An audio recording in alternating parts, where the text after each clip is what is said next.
ना सुनोगे तो समझ में नहीं आवे। क्योंकि कोई भी हम ज्ञान की बात करते हैं या भागवत कथा कोई भी कथा सुनते हैं तो उसमें नींद जरूर आ पड़े। बोले सच्चे दरबार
तेरी आवाज तो खिपाई बना। आइए बड़े हाजी मास्टर जी, थोड़ा हाथ जोड़ कर रिक्वेस्ट है कि आधे घंटे तक हाँ मेरे क्या ध्यान कर लो। बड़े सच्चे दरबार की बड़े पुराने समय की बात है, राजा सुप्रस राज किया करते थे। कौन ये बोल तो लो, ये लड़का भी नहीं अंदर। हाँ, राजा सुप्रस राज किया करते थे। अन्न धन सभी चीजों से संपन्न, कमी थी किस चीज की? एक औलाद की। इंसान के पास कितना भी धन वैभव, अगर औलाद ना हो तो सब बेकार होता है। आइए राजा रानी इसी बात से चिंतित रहते थे, कई साल बीत जाते हैं, कोई औलाद नहीं होती। जब कोई संतान नहीं होती तो एक दिन राजा स्पर्श पंडित जियों को बुलाते हैं और इसका भी लुआ दे हाथ। बोले सच्चे दरबार की।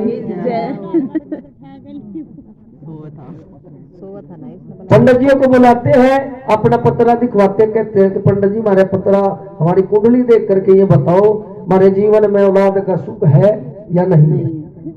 अब जब उनका पत्रा पंडित जी देखते हैं तो कहते हैं राजन आपके जीवन में औलाद का सुख तो है, लेकिन आपको एक पुत्रेष्ट यज्ञ करना पड़ेगा। अब राजा रानी कहते हैं जी जब इतनी संपत्ति हमने ऐसे बर्बाद कर दी है, क्यों ना है कि पुत्रेष्ट यज्ञ कर ले, एक भंडारा कर ले। सच्चे दरबार की। अब पुत्रेष्ट यज्ञ करते हैं, ब्राह्मणों को निर्धन व्यक्तियों को वो भोजन करवाते हैं, जिसके परिणाम स्वरूप रानी के गर्भ से एक कन्या का जन्म होता है। किसका? कन्या का जन्म होता है। और कन्या का नामकरण करने के लिए पंडित जियों को बुलाया जाता है। पंडित जी हमारे घर में कन्या ने जन्म लिया है, आप उनका कुंडली राशि फल देख करके नामकरण करो।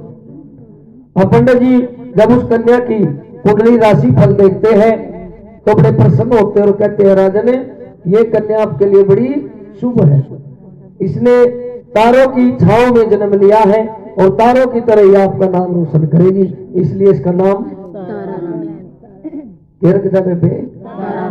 हाँ तारावती,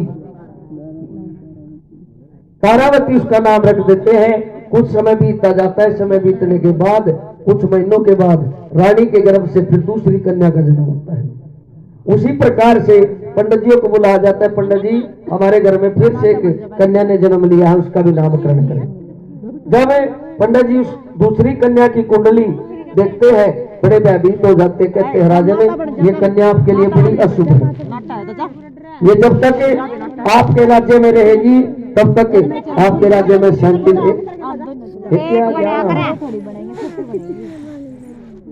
क्यों क्या है भेज दो नए कपड़े पहनेंगे ये भी वहां को रहकर जो माँ का स्वरूप मिल जाए। दीदी रीतु बन जाएगी, इन्हें बना दिया ये जाए जा तमन्ना तो मर तमन्ना ही बन जाएगी, जा चली जा बढ़िया तू गेला तो चली जाए चल गेला गेला हाय का जिस गेल चली जा बनो तो डर जाएगी किट्टू पर ले रहा है किट्टू है ना मैं ना सच्चे दरबार की शेरा वाली मैया की। दूसरी कन्या को पंडित जी कहते हैं बड़ी अशुभ है आपके लिए, जब तक आपके राज्य में रहेगी तब तक शांति नहीं रहेगी। तो राजा पंडित जी से पूछते हैं पंडित जी ऐसा क्या है इन कन्याओं में जो इन्होंने हमारे घर में जन्म हमारे घर में जन्म लिया। तो पंडित जी राजा स्पर्श को बताते हैं। कौन बताते हैं जी? पंडित जी बता रहे हैं राजा स्पर्श को कि राजा ने पिछले जन्म में ये दोनों बहनें इंद्र के दरबार में अप्सराएं थी, नाचने गाने का काम करती थी। एक का नाम रेणुका और एक का चैनका। एक दिन इंद्र के दरबार में ये देरी से पहुंचती है जी, तो इंद्र महाराज बड़े क्रोधित होते हैं, कहते तुम इतनी देर से क्यों आई? और क्या करे बेबे घर में दो छोरी हो ना, जिसका किसी का भी हो एक शुद्धि ही पाया करे एक कड़क सी पाया करे। ले सच्चे दरबार की तो वो जो रेणुका की छोटी बहन वो इंद्र महाराज को कहती है, इंद्र महाराज आप हमें कोई मुफ्त का नहीं दे रहे, हम आपके दरबार में नाचते हैं गाते हैं, तब आप हमें कुछ देते हैं। इससे इंद्र महाराज और क्रोधित होते हैं और कहते हैं कि जा, मैं तुम दोनों बहनों को श्राप देता हूं कि तुम्हारा जन्म मृत्यु लोक में हो। कहा हो? मृत्यु लोक कौन सा बेबे? हाँ, मृत्यु लोक पृथ्वी को कहते हैं। दोनों बहनें पृथ्वी पर आती है। एक दिन जब बड़ी हो जाती है तो एकादशी का व्रत करती है। किसका? अरे बेबे तुमने तो कलेश तैर दिया।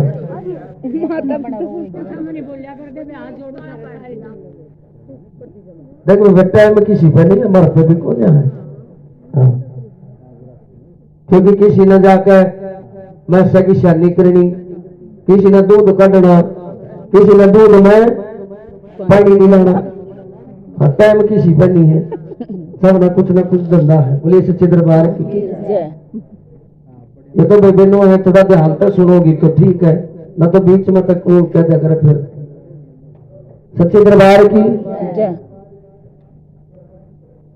मैं भी भूल गया। देख, हाँ मृत्यु लोक में देख माँ जी का ध्यान है, इनका दोनों का ध्यान है। और कथा में बेसा करे 4-5 या 3-4 आदमी का ध्यान हो ना, हो रहा तो सेम सब पपा करे। बोले सच्चे दरबार की। मृत्यु लोक में जब जन्म लेती है, थोड़ी बड़ी हो जाती है, एक दिन तारा रुकमण ग्यास का व्रत करती है। क्या कहा? कौन कौन क्या करे? कोई करे क्या करे? हाथ ठाओ फिर दूर रख, बस तो ही हो। खाटू धाम कौन कौन जा रहे? खाटू धाम सारे जा रहे हैं। और लड्डू गोपाल कौन कौन सी ले रही है? फिर भी तुम ग्यास का व्रत नहीं करती। हाँ, क्योंकि खाटू धाम का मेला लागे ग्यारस के दिन। बोले सच्चे दरबार की। तो बड़ी बहन तारा रुक्मण को कहती है, रुक्मण आप बाजार में जाओ और प्रसाद लेके आओ।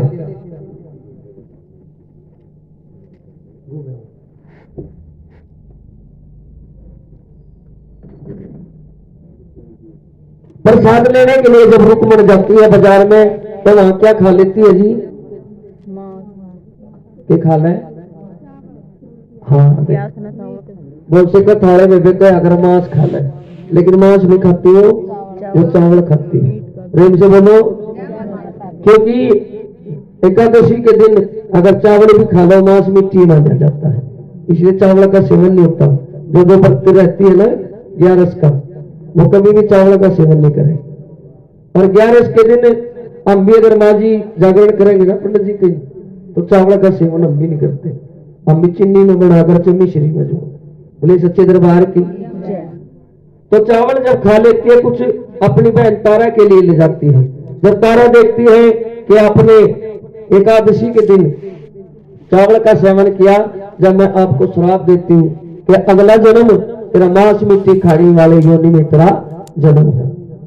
अब अगले जन्म में रुक्मण किसका जन्म लेती है जी? मछली का, छिपकली का ले जी।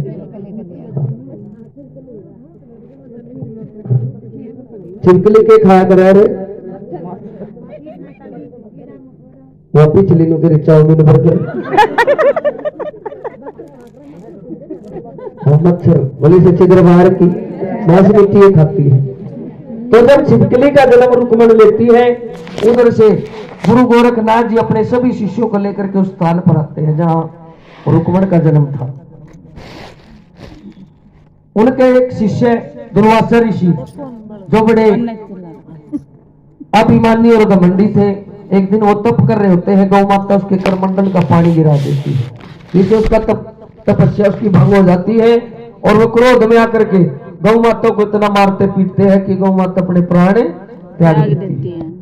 जब गुरु गोरखनाथ जी को पता लगता है कि दुर्वासा ऋषि ने ब्राह्मण होकर के, हिंदू होकर के गौ माता की हत्या की है, वो उसे अपने आश्रम से निकाल देते, क्योंकि वे 33 कोटि देवताओं का वास किसमें है?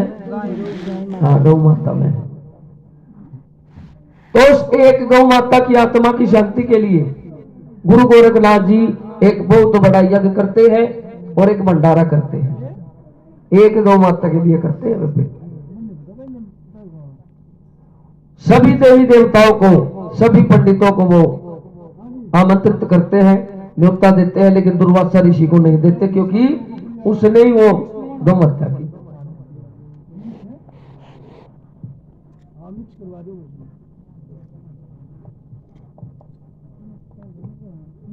अब जब यज्ञ शुरू होता है, और पहले क्या करे, बड़े बड़े कढ़ाया में प्रसाद बना कर थे। जब कढ़ायों में समाप्त होने के बाद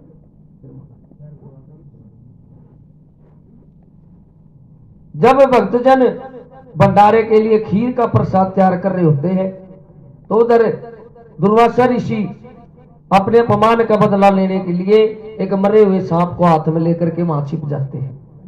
वो देख सोचते हैं कि कब मुझे मौका मिले और मैं इस मरे हुए सांप को इस कढ़ाई में डालूं। अब क्या करें, जब कोई भी यज्ञ करवावे तो उसमें एक संपूर्णाहुति होया करे, जो समाप्ति की आहुति होती है, सबसे अंतिम आहुति।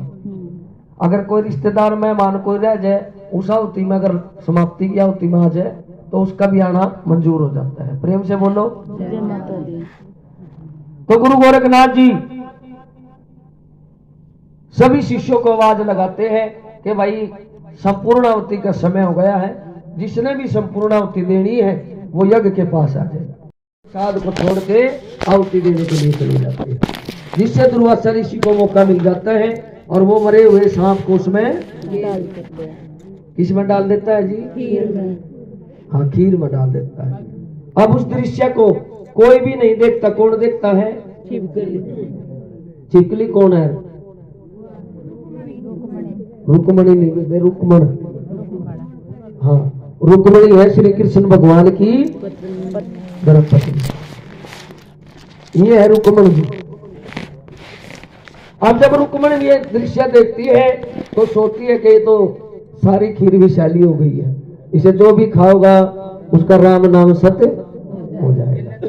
इसलिए वो दीवार पर कभी इधर सोचने लग जाती है, इतने भक्तों की जान है, मैं कैसे बचाऊं। तो उसे याद आता है कि जब तारा ने श्राप दिया तो ये भी कहा था कि रुक्मण, अगर आप अपने प्राण दूसरों के लिए निछावर करोगी तो आपको श्राप से मुक्ति मिल जाएगी। नहीं मिलेगी?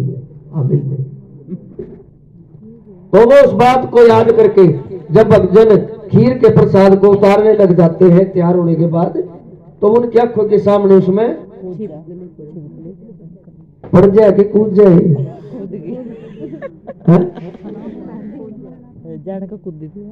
जानबूझ कर कूद जाती है। जब भक्तजन देखते हैं ऋषि मुनि के छिपकली ने तो हमारा सारा प्रसाद विशाला कर दिया, उसे वहां पर भी श्राप दे देते हैं। कहते हैं कि जा नीचों की नीच, तूने नीचों वाला काम किया, इसलिए तेरा अगला जन्म नीची जाति में निर्धन व्यक्ति के घर। प्रेम से बोलो जय माता दी। अब जंगलों में जाके गहरा खड्डा खोद करके जब वो खीर का प्रसाद उल्टा जाता है खड्डे में, तो उसमें जी छिपकली के अलावा क्या निकलता है? मरा हुआ सांप निकलता है। तो भक्तजन कहते हैं कि छिपकली ने तो हमारी जान बचाई है। अब रुक्मण अपने रूप में अवतरित होती है और गुरु गोरखनाथ से क्षमा मांगती है कि जी मैं तो पहले ही श्रापित थी, आपने और श्राप दे दिया। तो गुरु गोरखनाथ जी कहते हैं कि रुक्मण, हम अपना श्राप तो वापस नहीं ले सकते, लेकिन आप इतना कर सकते हैं, तेरा जन्म राजा के घर में होगा, लेकिन तेरा पालन पोषण फिर भी निर्धन व्यक्तियों के घर होगा। इनको इसी के में ध्यान हो, ये जो मैंने इनकी पिछले जन्म की कहानी बताई है, कौन किसको बता रहा है? हाँ, एक बताली बजाओ इसकी, आधी दोनों देख।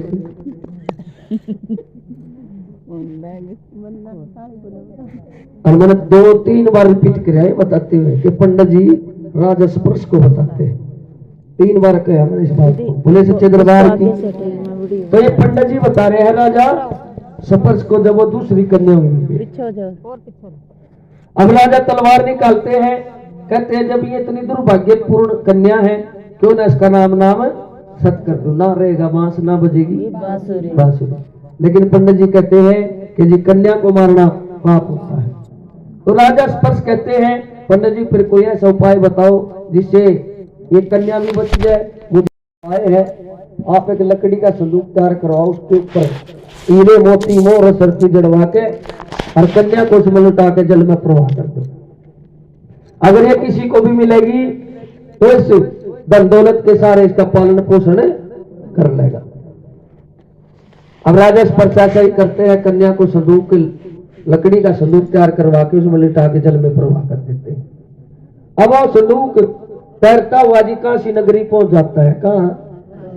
काशी नगरी, जहाँ एक ब्राह्मण स्नान कर रहे होते हैं। जब सुबह की किरणें उस संदूक पर पड़ती है तो वो चमकता हुआ दिखाई देता है। अब पंडित जी उस संदूक को निकालने के लिए जाते हैं तो संदूक उससे दूर भागता है, क्योंकि समय तक पहले भाग्य तक कुछ नहीं मिलना होगा, जो मिलना हो टाइम पे मिलेगा और जो भागम होगा। बोले सच्चे दरबार की। अब पंडित जी एक लकड़ी काट करके, निर्धन व्यक्ति जो लकड़ी काट के उनको बेच के अपने घर का पालन पोषण करता था, उसको आवाज लगाता है कि भैया इधर आओ, ये संदूक निकाल के ले आओ, इसके अंदर जो होगा वो तेरा और बाहर होगा जो मेरा। बोले सच्चे दरबार की। निर्धन व्यक्ति लालच में कि भाई जब बाहर इतनी चमक है तो अंदर पूरा खजाने का, वो लालच में आकर के वो संदूक को निकाल के ले आता है। जब संदूक खोला जाता है तो उसमें जी दौलत की जगह क्या निकलती है?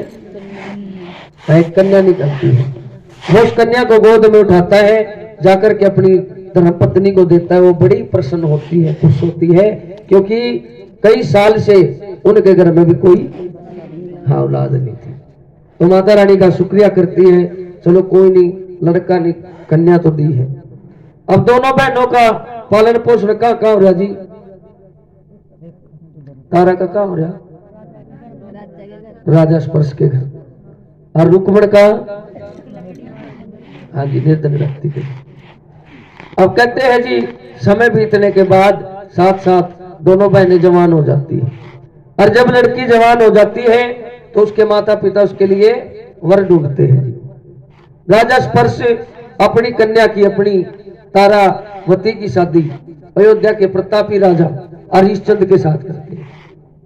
किसके साथ?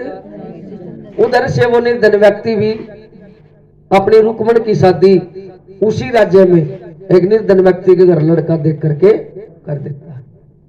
दोनों बहनें एक राज्य में चली जाती है। फर्क इतना होता है वे तारा जाती है तारा रानी बन के, और रुक्मण जाती है निर्धन व्यक्ति के घर।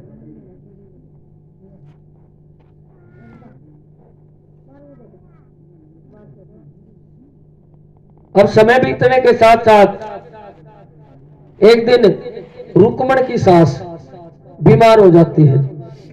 रुक्मण कहती है माँ जी, और रुक्मण की सास राजा के महलों में जी सफाई का काम करती थी, झाड़ू पोछे का। एक दिन जब सास बीमार हो जाती है तो रुक्मण कहती है माँ जी आज आप आराम करो, महलों की सफाई मैं करने चली जाती हूँ। प्रेम से बोलो।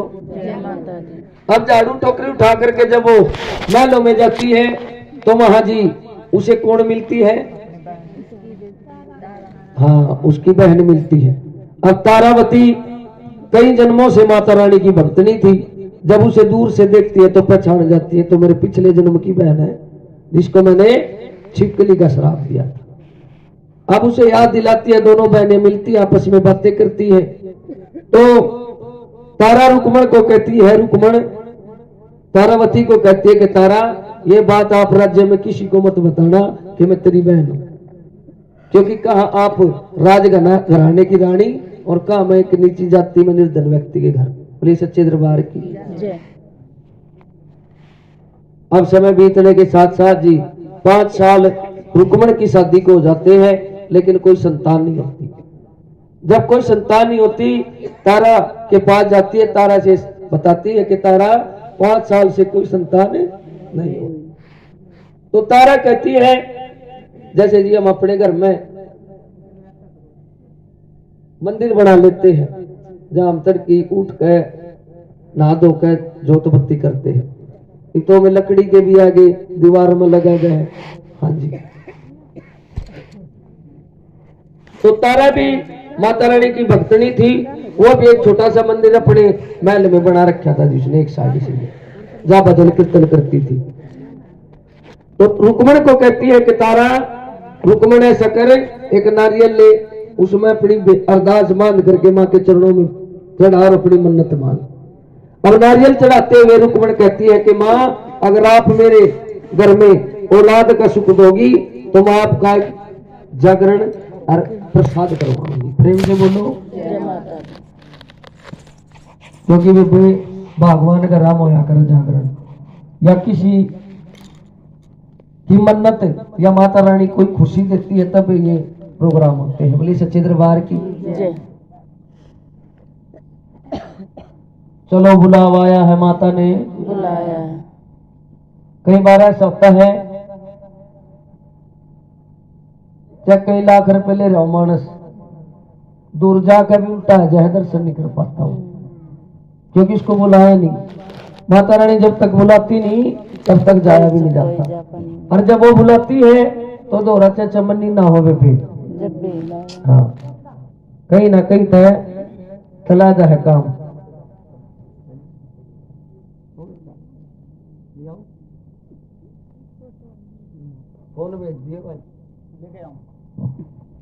बोले सच्चे दरबार की। तो नारियल की भेंट चढ़ा करके रुक्मण मन्नत मांगती है और माता रानी उसकी विनती स्वीकार करती है। कुछ महीनों के बाद रुक्मण के गर्भ से एक लड़के का जन्म होता है। इसका पुत्र मोह में रुक्मण इतनी खो जाती है कि 5 साल का लड़का हो जाता है, लेकिन मां का वो जागरण और प्रसाद भूल जाती है। जब भूल जाती है माता रानी लड़के पर थोड़ी अपनी छांव डाल देती है जिससे उसको फुलकिया माता निकलाती है। जब फुलकिया माता निकलाती है तो रुक्मण तारा के पास दौड़ी दौड़ी जाती है। तारा माँ का ध्यान लगाती है, रुक्मण को याद दिलाती है कि रुक्मण 5 साल पहले आपने कुछ माँ से मांगा था। वो क्या करे बेबे, कई भगती से हुआ है। भोले के मंदिर में जाओगे तो भोलेनाथ मेरे 5-8-10 लाख रुपए पछरे में दुआ दे, तो 2 लाख की टुकड़ी लुआ दो तेरे मंदिर पे। बोले सच्चे दरबार की। मतलब मिलेंगे जी भी तो दुआ होगा। कोई सा भक्त मैंने देखा कि अपने मतलब के बिना कुछ करता हो। बोले सच्चे दरबार की जी। उसका काम बड़ा होगा भगवान जब कुछ कराएगा वो। सच्चे दरबार की। और आजकल तो ऐसा वे तो भगवान है, छोटे से बालक ने दुकान पे भेज के देख ले, वो भी 20-30 रुपए तो हाँ खाओगा। बोले सच्चे दरबार की।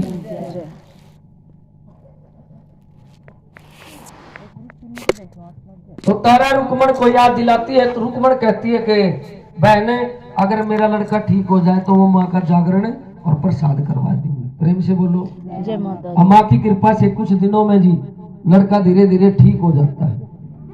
अब लड़का ठीक होने के बाद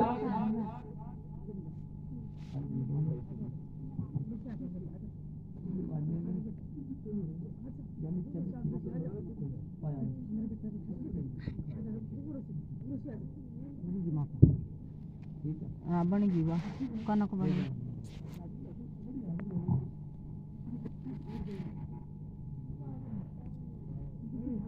अब जब उसका लड़का ठीक हो जाता है तो रुक्मण किसके पास जाती है जी? पंडित जियों के पास, जागरण पार्टी वालों के पास जाती है कि पंडित जी हमारे घर में एक जागरण करना है। लेकिन उस टाइम छुआछात ज्यादा थी बहन जी। पंडित जी कहते हैं हम नीची जाति में निर्धन व्यक्तियों घर जागरण नहीं करते। तो तारा रुक्मण कहती है कि आप मुझे नीची जाति से कह रहे हो, जो इस राज्य की जो रानी है तारा रानी वो मेरी बहन है। और पंडित जी उसका मजाक उड़ाते हंसते हैं कि कहाँ तारा कहाँ तू। बोले सच्चे दरबार की। लेकिन रुक्मण जब जिद कर लेती है तो पंडित जी अपने मन में एक उपाय बढ़ाते हैं। रुक्मण को कहते हैं कि रुक्मण चल हम तेरे घर में जागरण जरूर करेंगे, अगर तारा रानी तेरे जागरण में आती हो। प्रेम से बोलो जय माता। पंडित जी सोते हैं कहा वो मैं लो की रानी, इसलिए धन के घर वो आएगी नहीं और हम जागरण नहीं करेंगे। हाँ जी, बड़ी सुंदर माँ की छवि। कहते हैं निर्धन श्रीधर पंडित के घर सबसे पहले माँ ने किस रूप में दर्शन दिए थे जी? एक छोटी सी कन्या थी, 9 कन्या रूप में दर्शन दिए थे। आइए वही कंजक रूप सभी को दर्शन देने के लिए मेरी माता रानी आ रही है। बोले सच्चे दरबार की सभी ने दर्शन करने हैं माँ के।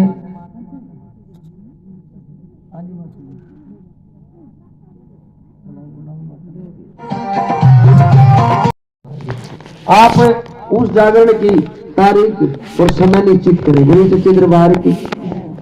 अब जब पंडित जी समय निश्चित करते हैं तो रुक्मण से एक दल बंधवाते हैं जी। क्या बंधवाते हैं? वो दल होया करे बेबे जागरण वाला की साई। हाँ, जो कर कोई काम करवाना भाई एडवांस दे दिया करे ना भाई, फिर काम होने के बाद दे देंगे। तो यह साई होया करे जागरण वाला की एक नारियल लाल कपड़े में, उसमें हल्दी चावल थोड़ा दूब हो जाड़ा वो श्रद्धानुसार अपनी अरदास होया करे। दिया होगा इस परिवार में भी? हाँ जी, हाँ दिया होगा बांध कर। बोले सच्चे दरबार की। वह साई होती है जी जागरण वाला की। क्या अंधी आओ तो नहीं आओ, जिस दिन वो तारीख निश्चित होगी जागरण वाला नोड़ा जाना पड़ेगा जिसने वो डल लिया है। प्रेम से बोलो। और जागरण संपूर्ण होने के बाद अब लास्ट में खुलेगा जी आरती के बाद कि जी हमने यो माता रानी जो क्या था वो हमने काम कर दिया। बोले सच्चे दरबार की। तो वह दल बनवाती है। उसके बाद रुक्मण जाती है तारा रानी के पास। तारा को पंडित जी की सारी बातें बताती है। तो तारा कहती है कि अगर मेरे आने से तेरे घर में माँ की जब पावन जोत जगती है तो मैं जरूर आऊंगी। प्रेम से बोलो। चलो बुलावा आया है माता ने। अगर माता रानी मेरे को बुलाएगी तेरे घर जागरण में तो मैं जरूर आऊंगी। अब दोनों बहनें जब ये बातें करती है, उनकी बातें कौन सुन लेता है जी? हाँ नाई। क्या नाम था बेबी उसका? उसका नाम था सैन नाई। सैन गो तो है करना नाइया का। सैन नाई था जी। वो जाकर के राजा को सारी बातें बता देता है कि आपकी माँ रानी मैं लो की रानी तारा रानी नीची जाति में निर्धन व्यक्ति घर जागरण में जाओगी इस तारीख को। बोली सच्चे दरबार की। तो राजा हरिश्चंद्र कहते भाई सैन नाई कोई सा उपाय बता जिससे तारा उनके घर में जागरण में नहीं जाए। तो सैन नाई कहते हैं जी जिस दिन वो तिथि आओगी तारीख आओगी उस दिन मैं आपकी थोड़ी उंगली काट दूंगा, जिससे सारी रात आपकी उंगली में दर्द रहेगा, आपको नींद नहीं आएगी, तारा जागरण में नहीं जाएगी। अब जब वो तारीख आती है राजा की थोड़ी उंगली काट देते हैं, जिससे राजा उस उंगली को लेकर के जाते रानी से कहते रानी आज मेरी उंगली में बहुत दर्द है, जब तक मुझे नींद नहीं आए तब तक मेरे पास रहना, आपने कहीं नहीं जाना। सभी दरवाजे बंद करवा देता है, प्यारे लगवा देता है। अब जब राजा को नींद नहीं आती, अंधेरा हो जाता है, 11-12 जैसे गैर टाइम के अक्रम हरियाणवी में वो टाइम हो जाता है, तो तारा माता रानी से हाथ जोड़ के प्रार्थना करती है कि माँ अगर राजा को नींद नहीं आई तो मैं तेरे दरबार में कैसे आऊंगी। तो माता रानी एक चमत्कार दिखाती है, ठंडी ठंडी हवा चलाती है, राजा की उंगली का दर्द खत्म कर देती है, जिससे राजा सो जाते हैं। राजा के सोते जैसे कृष्ण भगवान को वासुदेव जी लेकर के चले, सभी दरवाजे सभी सो गए थे, ऐसा ही हो जाता है। और तारा सीधी चल पड़ती है कहा रुक्मण के घर जागरण। अरे बेबे पहला जागरण किसके होया करे थे? हाँ जी, हाँ, इनमें सबसे बड़ी कौन है? मां काली है। कलकाली के कीर्तन होते थे, जागरण होते थे, वो भी दरवाजा बंद करके जी और मांस का प्रसाद चढ़ाते थे। प्रेम से बोलो। अब दरवाजा बंद करके कीर्तन हो रहा था, उधर से राजा हरिश्चंद्र की आंखें खुलती है तो देखते हैं भाई तारा तो महलों में नहीं है, तलवार निकालते कि वो जागरण में गई हो। जाकर के जब दरवाजों की दरारों में देखता है तो देखता है कि भाई तारा भी जागरण में बैठी हुई है कीर्तन में। कुछ दूरी पर जाकर के खड़े हो जाते हैं। जब प्रसाद दिया जाता है आरती कर करके सभी को मांस का प्रसाद दिया जाता है। तारा भी जोड़ी करती है और अपनी जोड़ी में वो मांस का प्रसाद ले लेती है। अब जब कुछ दूरी पर प्रसाद लेकर के चलती है, आगे कौन मिलते हैं खड़े जी? राजा हरिश्चंद्र तलवार निकालते कहते हैं कि आपने मेरा नाम अपमानित किया है, जो आप नीची जाति में निर्धन व्यक्ति होकर कीर्तन भी आई। तो तारा कहती है जी मैंने कोई अपमानित नहीं किया, मैं तो मां के दर्शन करने के लिए आई थी। तो राजा हरिश्चंद्र कहते हैं चलो आप दर्शन करने के लिए आई, लेकिन जोड़ी में क्या? तारा कहती है मैं लो में चलो, मैं आपको सारी बातें बता दूंगी, देख दिखा दूंगी जोड़ी में क्या है मेरी। लेकिन राजा हट कर लेते हैं कि मैंने यही देखना है रानी। तो अगर एक राज हट, एक बाल हट और एक त्रियाट, ये बड़े जबरदस्त बताए हैं तीनों हट। बालक ने भी कई बाजार में ले जो, अगर क्या चीज पकड़ गया तो पकड़ गया। पुलिस सच्चे दरबार की ऐसे ही राजा हट कर लेते हैं यही देखना है रानी। अब तारा रानी माँ का ध्यान करती है, माँ से विनती करती है कि माँ आज राजा ने मेरे को रंगे हाथों पकड़ लिया है, मेरी रक्षा करो। माँ का नाम लेकर के जब जोड़ी खोलती है तो मांस की जगह के बन जाए जोड़ी में कौन सा? पंचमेवा का प्रसाद बन जाता है। आगे परिवार के जो मैन सदस्य हैं आप हो जी, एक बार भोग लगाओ पंचमेवा का।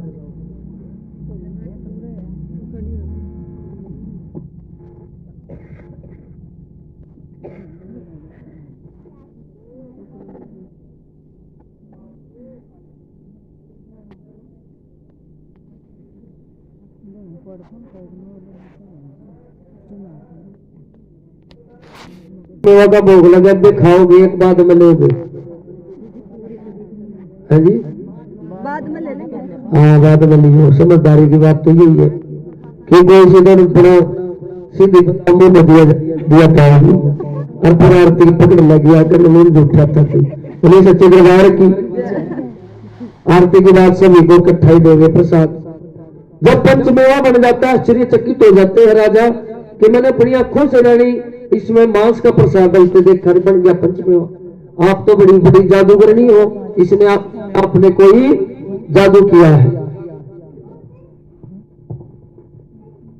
रानी कहती है कि मैंने इसमें कोई जादू नहीं किया, ये सब मेरी मां की शक्ति है, मां के चमत्कार है। तो राजा कहता है मैं भी मां की शक्ति चमत्कार देखना चाहता हूं। तो रानी तारा रानी कहती है आपके मां की शक्ति देखना आसान नहीं है जी, तलवार की नोक पे चलने के बराबर है। पुलिस सच्चे दरबार की। तो राजा कहता है मैं तैयार हूं। तो रानी कहती है जब राजा हट कर लेते हैं तो रानी कहती है आप ऐसा करो जी, ये चमत्कार तो आपने देख लिया ही, आप मुझे 3 वचन दो, जो मैं कहूंगी वो आपने करना पड़ेगा। आंखों से पानी नहीं आना चाहिए आपके, अगर मां के चमत्कार देखने हैं। राजा 3 वचन दे देता है। राजा रानी दोनों महलों में आते हैं। तो तारा रानी राजा हरिश्चंद्र को कहती है कि राजन आपको अपने जीवन में सबसे प्रिय कौन है? कौन प्रिय हो गए माँ बाप ने? हाँ जी, अपना लड़का। तो राजा कहते हैं कि मेरे को मेरा लड़का बड़ा प्रिय है। तो तारा रानी कहती है ऐसा करो जी, तलवार उठाओ, अपने लड़के को मार के उसके छोटे छोटे टुकड़े करके कढ़ाई में डाल दो। प्रेम से बोलो जय माता दी। अब राजा वचनबद्ध थे, वो अपने बच्चे को मार करके छोटे छोटे टुकड़े कर करके कढ़ाई में डाल देता है। अब तारा कहती है कि आपको जी अपने जीवन में दूसरा कौन प्रिय है? अब राजा ने दूसरा कौन प्रिय हो बेटे? क्यों अपना घोड़ा न प्रिय है? ये पट्टी कल्याणे था हमारे मास्टर जी आ रहे सतीश जी, इनके गांव में मैं कथा कर रहा सी। एक बेबे तब पूछ जहां बेबे क्यों घोड़ा प्रिय है, लोग उस पर मत लिया कर वो राजा जय तो प्रिय हो मत जी तो सब ले। राजा को घोड़ा प्रिय इसलिए होता है बहन जी कि जब राजा पहले युद्ध भूमि में जाया करते ना, सेनापति भी धोखा देता था लेकिन घोड़ा, हाँ घोड़ा धोखा नहीं दिया, इसलिए राजा को घोड़ा प्रिय होता था। तो राजा अपने घोड़े को प्रिय बताता है, रानी कहती है इसको भी मारो और इसके छोटे छोटे टुकड़े करके दूसरे कढ़ाई में डाल दो। प्रेम से बोलो। अब जब इतना हो जाता है तो राजा की आंखों से पानी आ जाता है। रानी कहती है जी आप अपने वचन हार गए हो, अब ऐसा करो 5 बर्तन लो और जो इन कढ़ाइयों में बनकर तैयार हुआ है उनको बर्तन में डाल कर जाओ। प्रेम से बोलो। आज 11 डोंगे मिक्स प्रसाद हलवा छोले मिक्स ले आइयो जी, छोले भी हलवा भी 1 डोंगे में 11 ले आइयो सच्चे दरबार की। तो राजा कहता है कि 5 डोले किस लिए, एक तो माता रानी का भोग राजन, दूसरा आप खाओगे, तीसरा मैं खाऊंगी, चौथा खाओगा आपका घोड़ा और 5वां खाओगा आपका लड़का। बड़ी सच्चे दरबार की। तो राजा कहते हैं आप पागल तो नहीं हो गई हो, मैंने अपने हाथों से अपने लड़के को घोड़े के काट के कढ़ाई में डाला है। लेकिन तारा कहती है माँ का अगर चमत्कार देखना है तो एक बार लेकर के तो आओ 5 डोंगों में। बड़ी सच्चे दरबार की। 5 बर्तन राजा लेकर के जब जाता है, जिस कढ़ाई में अपने लड़के को काट कर डाला था जी, जब उसमें देखता है मां ने दिखाया अपनी शक्ति का जलवा, और जिसमें लड़के को काट कर डाला तो उसमें क्या बन गया जी, क्या बन गया, हलवे का नाम लेते थे तो गिल्लर से टक्की। बोले सच्चे दरबार की। क्या हलवा इसी चीज है। हाँ नाम ले मैंने करा हलवा क्या ना जो करगी। बोले सच्चे दरबार की। हलवे का प्रसाद बन जाता है बहन जी।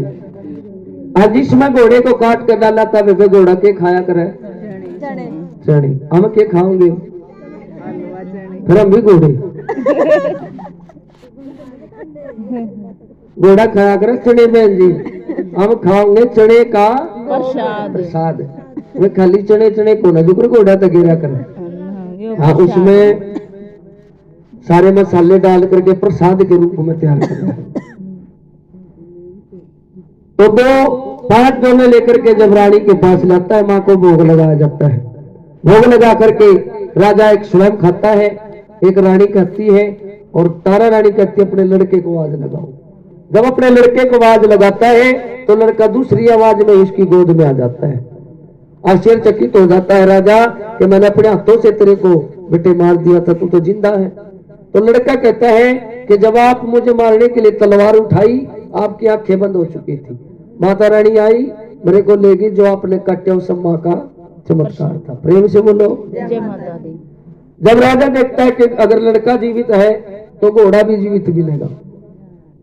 अस्तबल में जब प्रसाद का वो बर्तन लेकर के जाते हैं, माँ घोड़ा भी जीवित मिलता है। प्रेम से बोलो जय माता दी।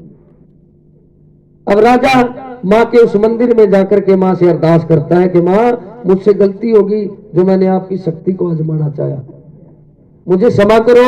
तारा रानी से कहती है तारा रानी अब मुझे क्या करना है। तो तारा रानी कहती है जी पहला तो आप राजन अपना एक अभिमान, इस अभिमान को त्यागो, और दूसरा कि आप एक माता रानी का भव्य विशाल मंदिर बनवाओ जिसमें भक्त जनाए, नारियल की भेंट चढ़ाए और अपने मन की मुरादे पूरी करे। माँ मुरादे पूरी कर दे हलवा बांटूंगी। बोलिए बेबे सारे बांटूंगी करे, और माँ जी साल के तो मैंने मेरे चाटूंगी। आम का मुंह कर रही है वो तो कोई बात नहीं, तो बजा लो चाट लो चखा लो। बोले सच्चे दरबार की तो या थी वे तारा रानी की कथा। उन्हें देख